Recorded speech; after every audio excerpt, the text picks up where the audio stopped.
Alright, I'm going to show you guys how to use VLOOKUP with range to replace a very long formula. And in this case, I'm using a series of if statements to decide on the number on the left what kind of range it falls into. So if this number is less than 0, I'll put NA, but if it's less than 5, I'll put 0 to 4. If it's less than 10, I'll put 5 to 9, and otherwise 10 plus.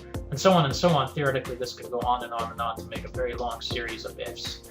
And this formula is not very good. It takes a long time to type out, and if I want to change anything, change any of the cutoffs, there's a lot of places to make a modification. And it's also just not very intuitive.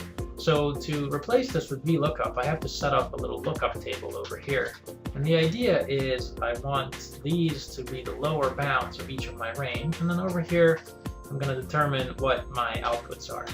And if you ever run into this situation where it converts to a date, you can just put a little apostrophe in front of it, and then 5-9 will stay a normal output.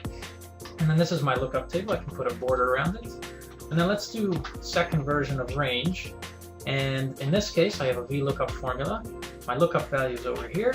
I have to use the lookup table, anchor it, take the second column of the lookup table, and true to use range, so I don't have to have an exact match on the left. And then now if I drag this down, I have the exact same result as before, with a much shorter and much easier to manage formula.